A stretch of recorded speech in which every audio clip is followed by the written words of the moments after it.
Hello, my dear friends. Today I will be discussing Vedic literature. Vedic literature comprises of four literary productions: the Samhitas or Vedas, the Brahmanas, the Aranyakas, and the Upanishads. Vedic literature had grown up in course of time and was really handed down from generation to generation by word of mouth. Hence, these are called Shruti, which means to hear. The most important of Vedic literature are Vedas. Vedas are called Apurusha, which means not created by man, but God gifted, and Nitya, which means existing in all eternity. There are four Vedas: Rig Veda, Yajur Veda, Sam Veda, and the Atharva Veda. The first three Vedas are jointly called Vedatraya, which means trio of Vedas. Of the four Vedas, the Rig Veda, collection of lyrics, is the oldest text in the world and therefore is also known as the first testament of mankind. Can you believe it? The Rig Veda contains 1028 hymns and 10,580 verses divided into 10 mandals. 6 mandals from 2nd to 7th are called Gotra, Vamsha mandals or Kula Granthi.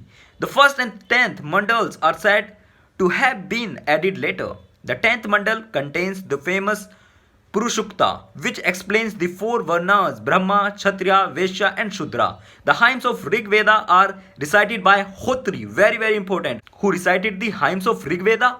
It's Hotri. Hotri recited the hymns of Rig Veda. The Yajur Veda, book of sacrificial prayers, is a ritual Veda. Its hymns were recited by Adhyayus. It is divided into two parts: Krishna Yajur Veda and Shukla Yajur Veda. In contrast to the first two, which are in verse entirely, this one is both verse and prose. The Sam Veda, the book of chants, had 1549 verses. All verses excluding 75 were taken from the Rig Veda. The hymns of Sam Veda were recited by Udgatri. The Veda is important for Indian music, very important for all of us. The Atharva Veda, book of magical formulae. The fourth and the last one contains charms and spells to ward off evils and diseases. For a very long time, it was not included in the category of Vedas. The Brahmanas explain the hymns of Vedas. They are written in prose and ritualistic in nature. Brahma means sacrifice. The various sacrifices and rituals have been elaborately discussed in the Brahmanas. Every Veda has several Brahmanas. The word Aryanka means the forest. The forest texts were called Aryakna because they were written mainly for the hermits and the students living in jungles. The Aryanka are the concluding portions of the Brahmanas.